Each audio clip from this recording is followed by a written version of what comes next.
9 a.m. if you will rise. I pledge allegiance to the flag of the United States of America and to the republic for which it stands, one nation, under God, indivisible, with liberty and justice for all.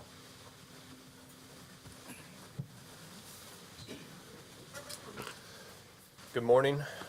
Welcome to this Monday, May 16th Board of Commissioners meeting. First item is public comment. This is for anyone not on the agenda. Have anyone here? Okay, not seeing anyone. We will move forward to Beth Keeney with the digitalizing project proposal. Good morning, Beth. Good morning, everyone. We do have some extra copies of our typed up proposal and the invoice, the billing statement of the project if you need any, but I think you had those in emails earlier, so you could review them. Okay, well, this, we're working on wanting to try to get some more of our records online. We're here in the recorder's office with records that from 1995, from 66 to 95, there is only an index book and with the microfilm jacket number and then the microfilm. So there's, that's when they stopped typing the books. So there's no typing the document in a book. So there's no document, it's just the microfilm and the index. So we, this fell under the guidelines that could qualify for ARP money. So we did go in front of ARP committee last week, and after some discussion and plan, ideas and tossing them things around, they mentioned that perhaps we could use county funds over a 2-year budget period and then have the Recorder's Perpetuation Fund, which is designed to help preserve the records if we would pay half of that. So we agreed upon that, but it has to go before full council in order to be fully approved. This project, we'd like to team with U.S. Imaging. They're out of Saginaw, Michigan, and they would come on site. That would be something that we would have to work out with the commissioners for sure. They say they would come on site. That way they would not take our records with them, our microfilm or our rolls of film. We do have security rolls of film in an off-site location. They are becoming more deteriorated as time goes along. They already are to a certain extent, and they get a vinegar syndrome. So we're at risk. Our county's most valuable land records, or the land records, are all contained in our office, and we need to protect those. That's our job, and it's kind of scary when you think about it, that if something would happen to that security roll or to the courthouse, that it would be very devastating. We also have the jackets where each type of document goes inside, and they would come on site and scan those. And like I said, not take those with them somewhere else and have the risk of them being misplaced or lost. This would cut down on, when we had COVID, we had to cut down on hours of who was in there, and so, and only one searcher at a time.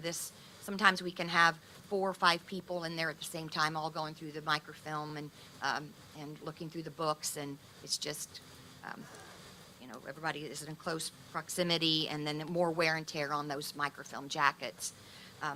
There's approximately 121,000 documents that would be involved in this 29-year project, and it gets them into the server, and it gets them to where they're not just in those cabinets. Those documents they can be accessed online. We have a service called DocsPop that once we get them all up and ready to go, that they can be put online, and searchers can look at those at their leisure, 24/7, and do their searches. Some searches for commercial property are 50 years or farther back, and so obviously they are not just using documents on a computer that go back to 95, they're using documents way before that. So we of course would want to know if the commissioners would approve this as far as signing the agreement with U.S. Imaging, if if we get that far and approval of allowing the project to go forward. And there's a lot of counties that have done this. We have, I've talked to several recorders, and they're very happy with this, and they feel a sense of relief to finally get everything, it wouldn't be everything, because we have to go back to 1830, but this would be a big chunk that's used daily, so that people would have access to, and you feel some sense of relief to get those in a safe spot and secured. Wasn't, if I remember correctly, at council and then at the ARPA meeting, you had mentioned one of the big advantages was just getting it online for all of the vendors outside, or the people that needed access. Yes. For looking back 50 years rather Right. than coming in. Right. That was a huge selling point in terms of Yes. the accessibility of it being online. Yes, very huge. Scanning in there's like 7 index books that we'd scan in, and they would flip through those alphabetically to find the document number they need, and then then they'd call it up by that number until we can get them all indexed. After they're indexed, that will take us time to do. That would be, they would call up by name or legal description. But yes, that would let them do a lot. They're very excited that if we can get this project completed, that they wouldn't have to drive here and wouldn't have to come into the office and do all the searching. We also welcome anyone to come into the office to see how we operate and kind of see what we're talking about firsthand. And also, this is the U.S. Imaging has given us an idea of that it could increase our copies and the recordings to the county general fund between $15,000 and $20,000 increase. And also, this is an investment that just you pay the investment and get the project done, and then it's done, and it's not going to break down or be a building that has to be rebuilt in a few years. It's done once and for all. Yep. So I asked Beth to come because at our ARPA meeting, after conversation, we had kind of come to the conclusion that those funds weren't necessarily best allocated for this project, but utilizing the perpetual fund half, and then council felt like they could come up with the other half over a 2-year budget cycle. So since we were going to have to sign this contract, I wanted, Josh is not here, but you to hear it as well. So I guess if you have any questions, I was fine No, with it. Beth, I appreciate the extra work and hard work you guys have done to get to this point. I know it's a lot of extra stuff that you deal with to begin with. So I'll make the proposal or make the motion that we move forward with the digitizing project and hopefully get started with it. I will second, and we will move forward with it. It will take approximately 1 year to complete the project once we were able to get it started. So, Okay, very good. Good. Thank you. thank you.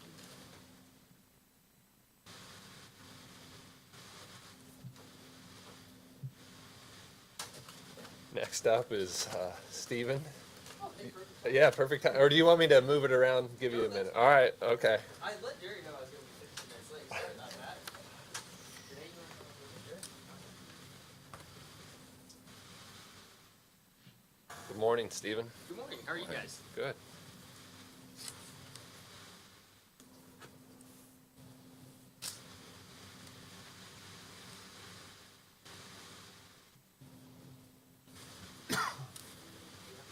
I've got 4. I just have 4.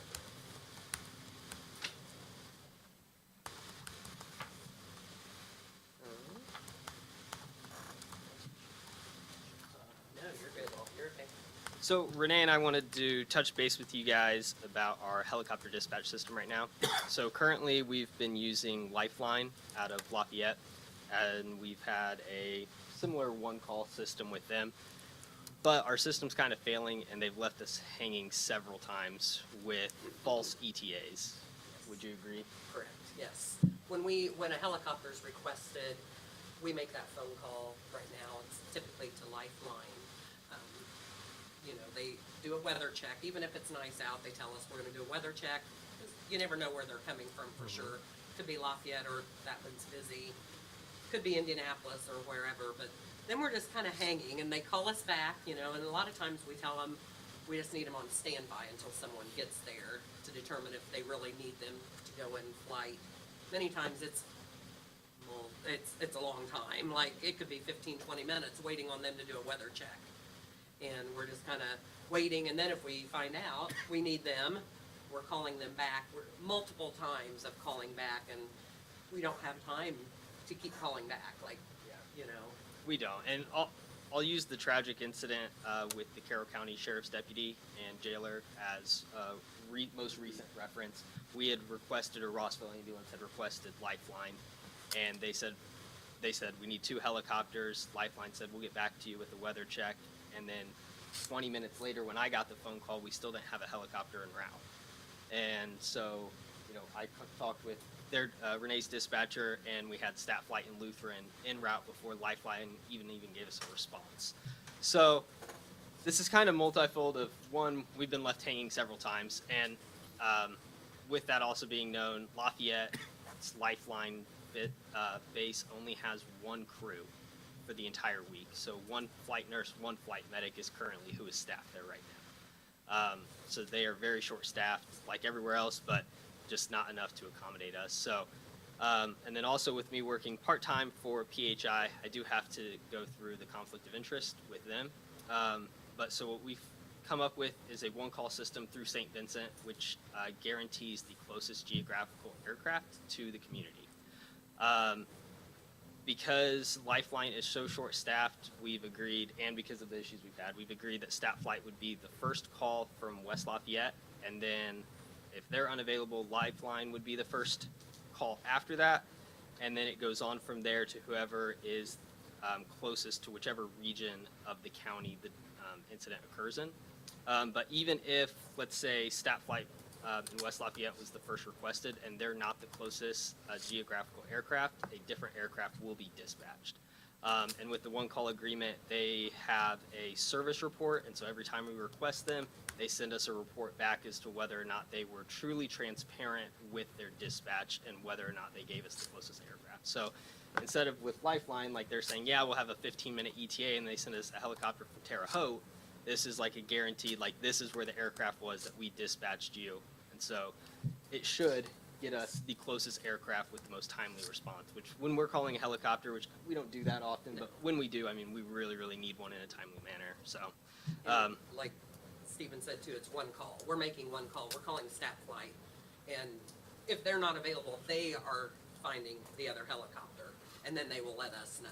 Like, we don't have to keep making phone call after phone call of trying to get a helicopter going. They will take care of that for us. so here is the system. We've put Renee's, myself, and then the 3 commissioners for signatures if you guys are in agreement of the protocol. So is there a cost associated with doing this? It's just our internal protocol of how we go about it? Yep. And there was nothing cost associated with using Lifeline, correct? Yes. Okay. Lifeline argues, well, not so much anymore. They were at one point arguing that they did not bill people for flights, but it was because they transported to IU companies, and because they're an IU-owned aircraft, they were actually just billing through the IU healthcare system. So it was just tacked on well into the, you know, bottom of the pile of, but I mean, when people are getting these bills anyways, I mean, being transported to a trauma center and, you know, receiving the extended care that they're receiving, I mean, that's a significant bill in of itself, not the helicopter, so. Do you have any questions, Bert? No, I do not. Okay. Seems like it'd be a more efficient system. Pretty well laid out, right? 8 options of who they go through for each 2, 4, 6 locations roughly of the division of the county. Yep. Perfect. I assume, Renee, both you and Stephen are recommending that we move forward with this? Yes. Okay, I'll make the motion that we initiate the Staff Flight protocol contract. Second.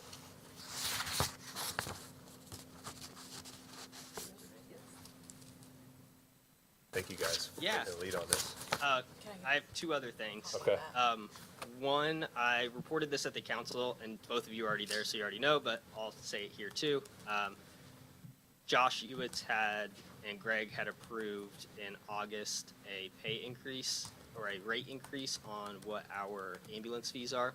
And it was sent to Acumet, our billing company, and Sandy had the records that said that they'd received it, and then they never implemented it. And we incidentally caught it last week, and it was just kind of a lucky catch, but they have since made that change. Okay. So, and then also I just wanted to report that some recruiting has been successful. We have a EMT that's transitioning into the paramedic stage in June, and we have already filled her spot. And then we have just recently hired a part-time EMT and a part-time paramedic. Off of that paramedic, I'm really excited to report she is a BSN dual credentialed flight nurse and paramedic. So she's going to be a great asset to the community. And I have another dual credentialed BSN flight nurse paramedic that may be interested in coming here as well. They stopped by the station on Friday. We went through a tour and everything and talked about it.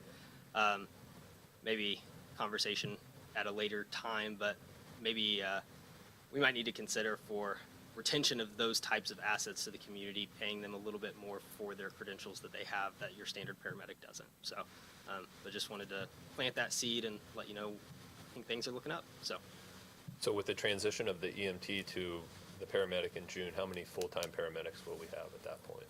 At that point, we'll have 10.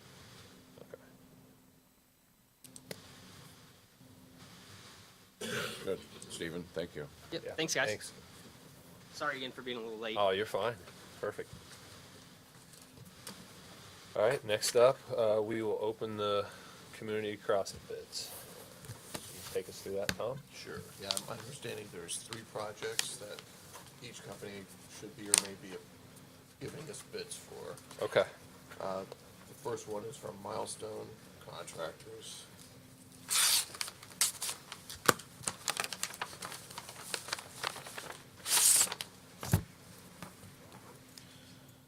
All right, so their total cost of project bid is $1,908,140. Again, that's $1,908,140. Project 1, $583,640, and that's $583,640. Project 2, $444,775, and then project 3 is $879,725.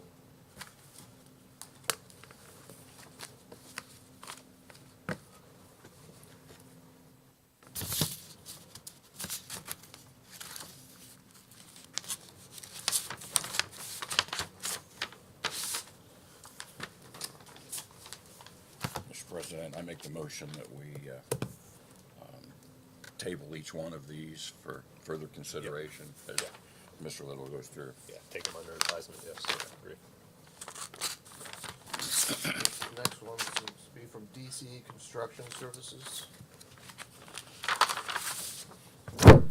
Total cost of project would be $2,139,783.22.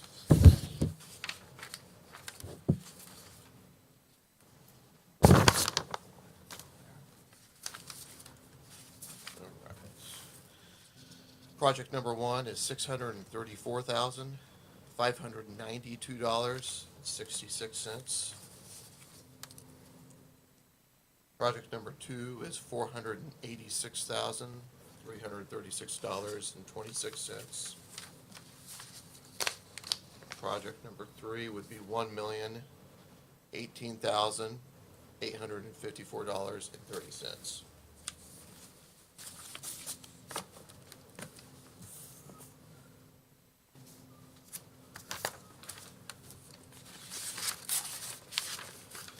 The next bid will be from Grady Brothers Incorporated.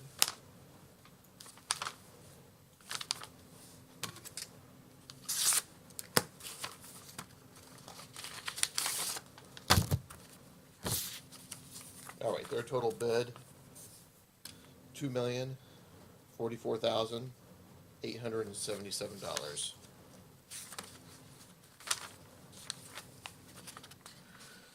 Project number one, $603,527.41.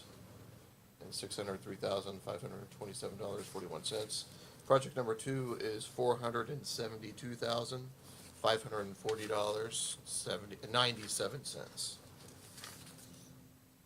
And the last one, project number three, is $968,808.62.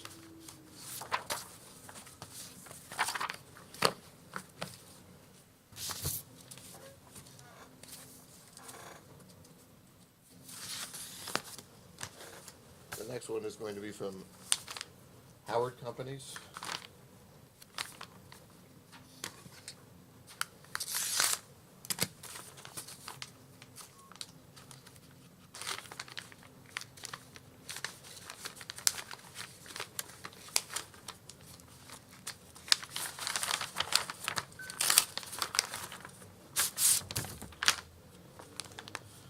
All right, total costs for all the projects, $2,380,220.90.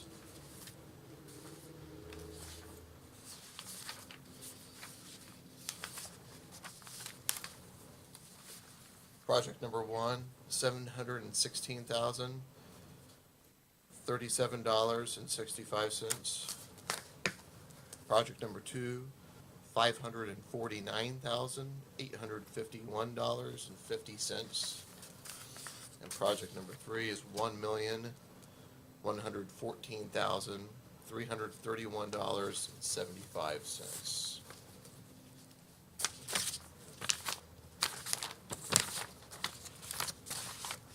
Next one is Reith Riley.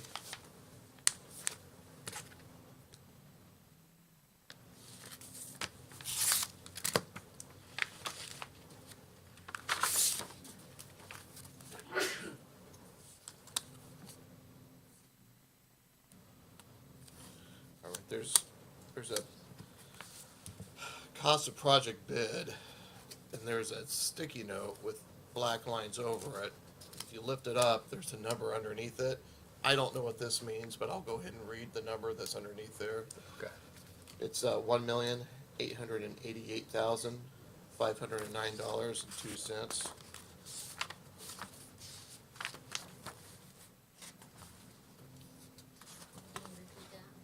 Sure.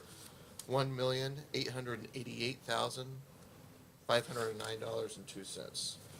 All right, so project number one, $560,788.95. Project number two is $443,091.80. And then project number three, $884,627.27. And the total here at the very end does match that number on the front page, so Just to be incognito, I guess. maybe, exactly, that's what I'm thinking. All right, and the last one's going to be from Midwest Paving.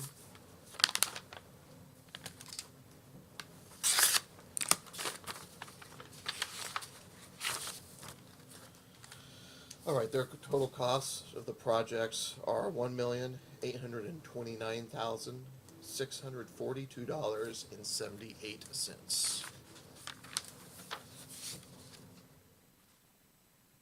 Project number one, $548,171.55. Project number two is $423,413.70. And then project number three is $858,057.53. That's it. That's all of them? That's all. Okay. All right. We will take those under advisement and make a decision at our next meeting. Next up is Rick Campbell.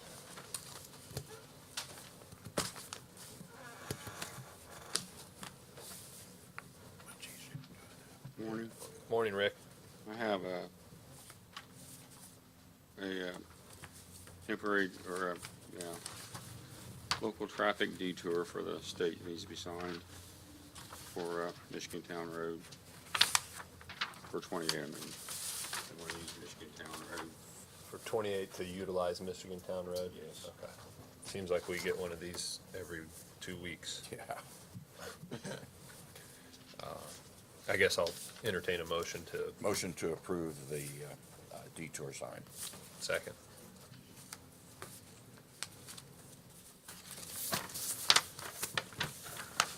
I also have a bid from E&H Bridge for a steel bridge I was wanting to put in on 800 West. If we can't get the bridge put in this year, I'd like to at least buy the bridge and have it set at the highway barn so we can do it later. But, and I don't know what the engineering, what a contractor would cost to put the bridge in yet. I'm supposed to meet with E&H Bridge today. Okay. Rick had come to me about this. So at 800 West, that bridge is kind of suspect right now, and as they put in the roundabout at 28, the traffic's going to increase, so he can do a steel grate bridge to basically upgrade that road so that it doesn't cut off traffic and allow an outlet, so. It's 19 feet wide and it's considered a narrow bridge. The new bridge would be 24 feet wide. And how much was the steel bridge? 47,787. So roughly, we were estimating the total project could potentially be around 100,000. Right. The bridge is half and the work Right. would be half, and he has the funds available. funds available. Yeah, so I think it'd be a good idea, so. Yeah. Motion to approve that and move forward. Second. Thank you. Also, we've been wedging. We've got some roads wedged. We're wedging again today. We'll try to wrap up today. Okay. And also, I was wanting to maybe do the summer hours this year. We've always done them in the past, and last year I didn't do them because I had a lot of stuff I wanted to be sure I got done. The guys have been talking, they're kind of wanting to do them, so I told them I'd ask the commissioners if we could do them. Be from 6:30 to 4, Monday through Thursday. Friday would be 6:30 to 10:30. If there's a holiday in there, then on Friday you would end up working to 11:30, 6:30 to 11:30. Okay. And I think that's a good idea with the summer heat and the temperatures that they have to contend with. So I'll make a motion that we approve the new schedule for the highway department. Second. That's basically all I have. Okay. I don't have any questions. All right. Thanks, Good, Rick. Rick. Thanks, sir. Appreciate it. Next up is Liz Stitzel. Good morning, Liz.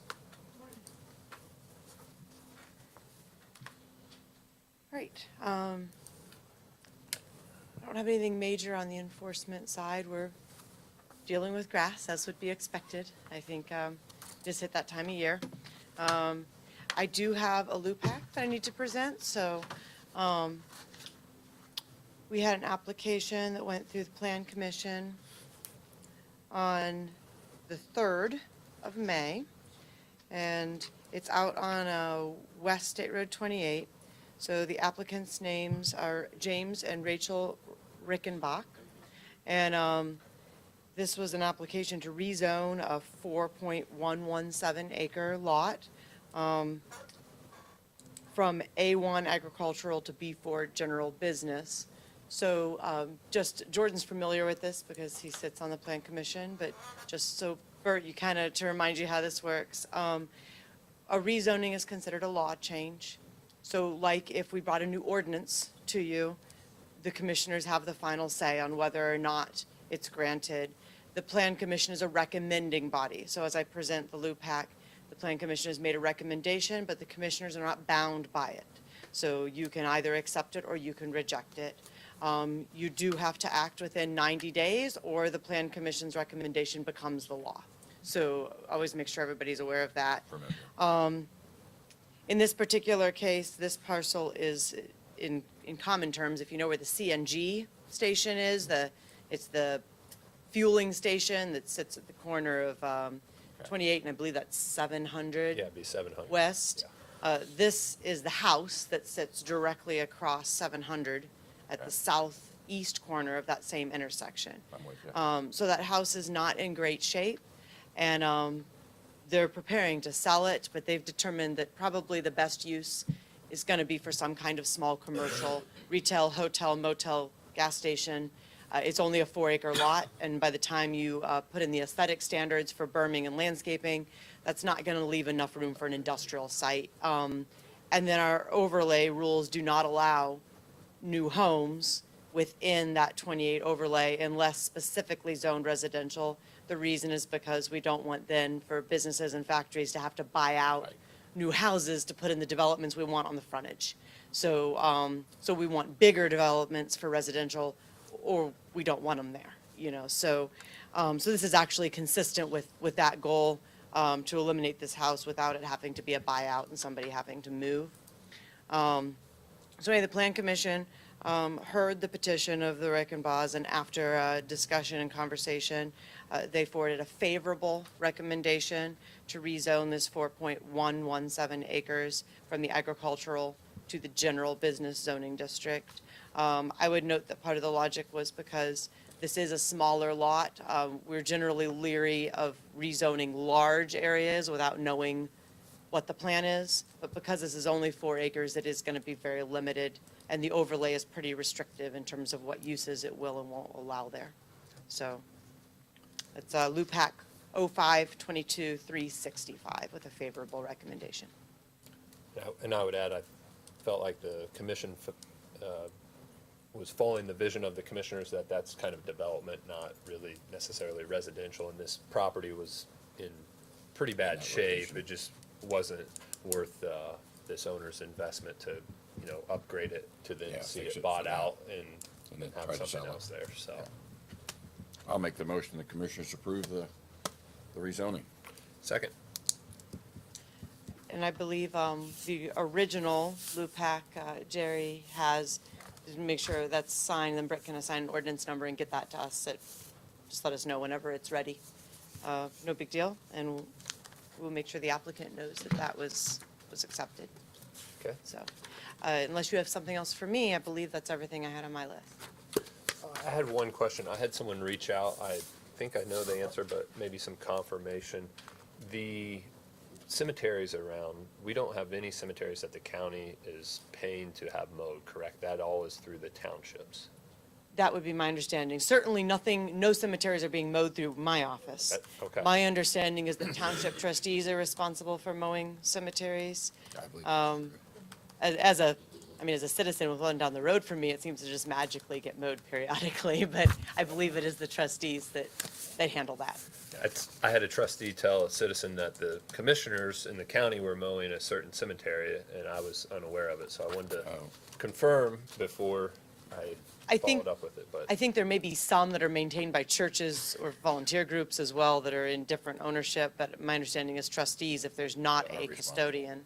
Correct. All right. So- Just wanted to confirm. Thank you. Not a problem. Have a great day. Too. Thanks, Liz. Next up, I'm adding to our agenda here is Mr. Joe Root from Veteran Services. I would, I guess, give him a little bit of recognition.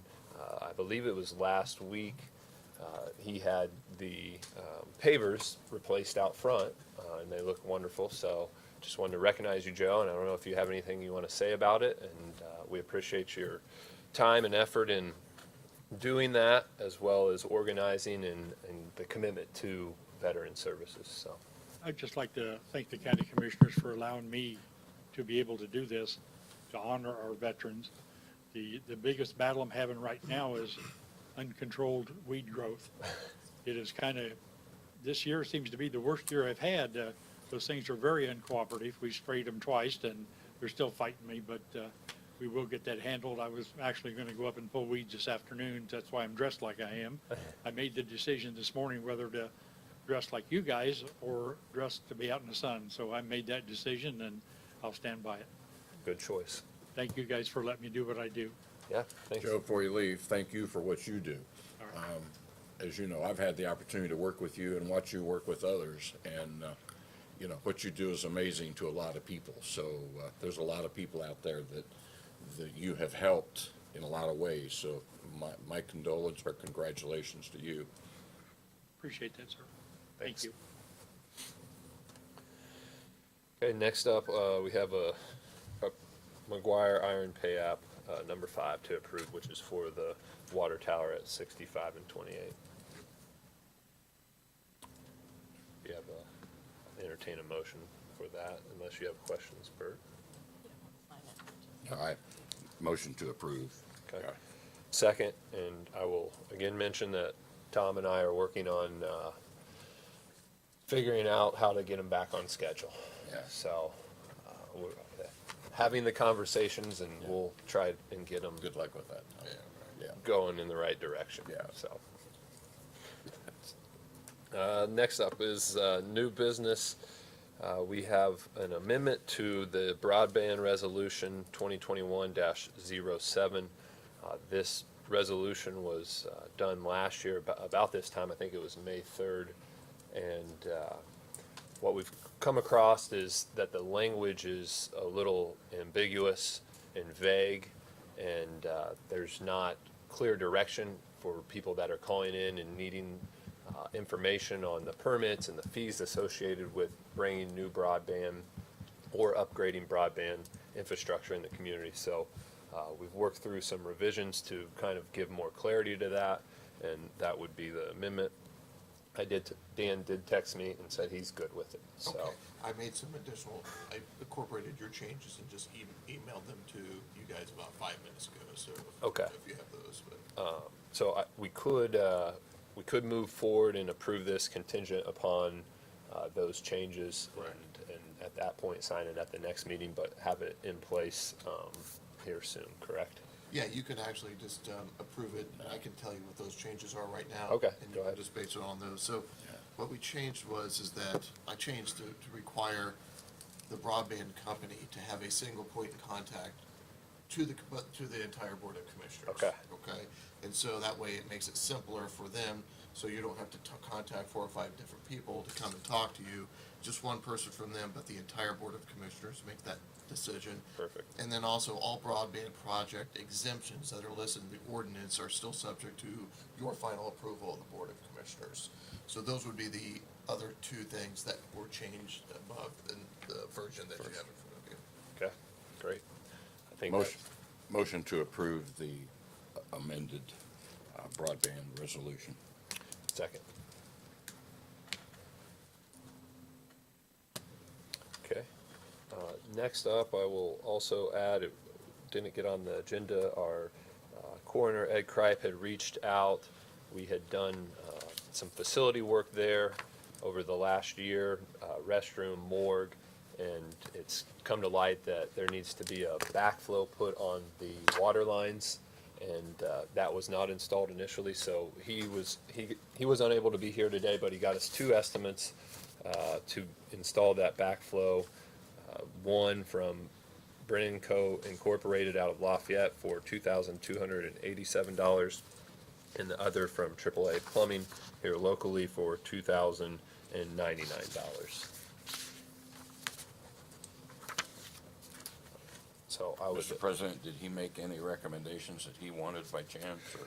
Not that I saw. He basically put both options in front of us. I know that AAA had done some work out there already, so with being the lower estimate, that would be my recommendation. Yeah, I'll make the motion that we approve the AAA contract for the repair of the backflow. Oh, second. And just for clarification, this will come out of the Commissioner's Repair and Maintenance Fund. He doesn't have any available funding for this.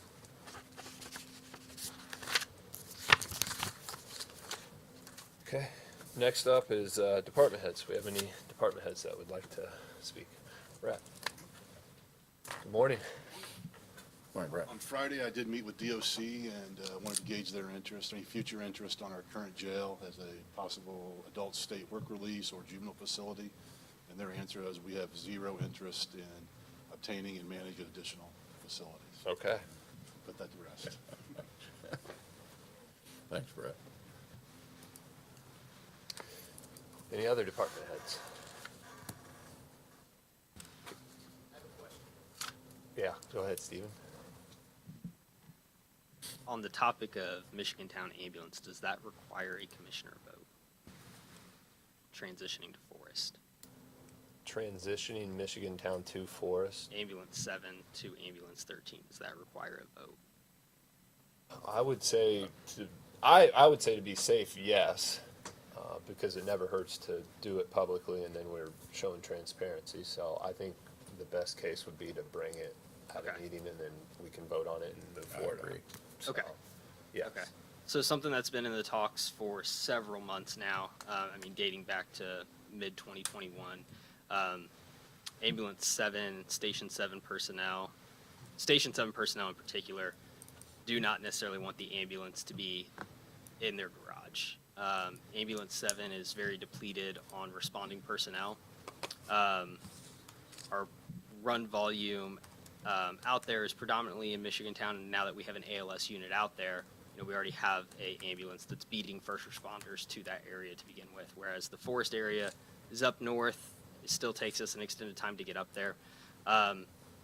Stace Alter out of Ambulance 13 has said that he is interested in bringing an ambulance to his department and housing it there. Whether or not Ambulance 7 personnel would just be tagged on to Ambulance 13 personnel is kind of still in the works, and that'll be between Karen Fairclough and Stace Alter, kind of to work that out between themselves as departments. But Greg, myself, I know, previous conversation with Josh, we're all in favor of moving that ambulance up there so that we have a BLS unit to be able to respond to that area where we have an ALS unit already just south of Michigan Town. Logistically, I think it makes the most sense, as well as response. Station 13, we have a great response with them, whereas Station 7, it's Rescue 74 who always responds, never Ambulance 7. I mean, since the time I've been here, since 2018, I think I can count on one hand the number of times Ambulance 7's responded. So I think it just, logistically, Renee, would you agree? Yes, absolutely. Okay. Station 13 their department has grown. It really has, They're, yeah. They've got a great response as well. So I would like to make the recommendation that we move what is currently Ambulance 7 up to Forest and have that as Ambulance 13. I've talked with Karen about it, talked with Stace about it. We have the application filled out. We just need to move forward with submitting it to the state. The state of Indiana, our district rep will be visiting June 7th, and that will be a topic of discussion then, as long as you guys are in favor of that transition. So this isn't removing an ambulance from Michigan Town. Yeah. We've actually upgraded the resources to Michigan Town so the community's better served, but it's just a relocation to a part of the county that's not provided with that resources previously. So Okay. You said the state's coming June 7th? June 7th. Yep. Okay. Yeah. So maybe, just so that we have a little more time to digest it, I think we meet before then. So Okay. if you can bring it to us at our next meeting. Yeah. And then Yeah, you would right. have the okay to move forward on June 7th. Okay. Sounds good. Yeah. And let me know whatever questions you guys have for it, and I can get you guys run volumes and everything like that. Okay. So Yeah, that'd be Yeah, great. good. Cool. So, Thanks. awesome. Thank you. Makes sense more. Any other department heads? Okay, I'll move on to commissioner reports. Have anything? I have nothing to throw at you. Okay, I have one thing, kind of actually relates to the resolution that we just amended, but Oh, AT&T received the grant from the Next Level Connections. They had emailed me. So they received a $300,000 grant from the state, and they will invest $1 million, so roughly a $1.3 million project to put broadband in Michigan Town for roughly 350 residents. So they told me the time frame is probably 24 months. They have to go through Okra this summer, and then at that point, 24 months, the work has to be completed. So just wanted to report that. I had reported it before, been in contact with them over the last 6-8 months, so they finally got their award. Other than that, I don't have anything else. We'll move on to claims. So.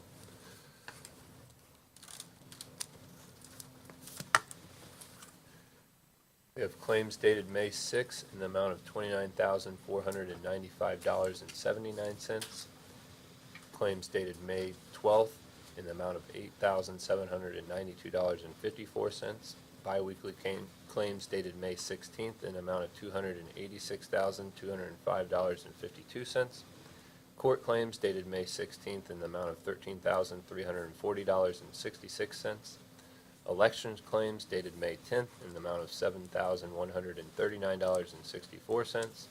And Ivy Tech tax claim dated May 10th in the amount of $105. Motion to approve claims. I will second. We have payroll dated April 22nd in the amount of $442,004.85. Motion to approve payroll. Second. And lastly, we have minutes from our May 2nd meeting. Motion to approve. Okay, I will second that as well. Is there any other business that needs to come ahead of the commissioners? Okay, there's seen none.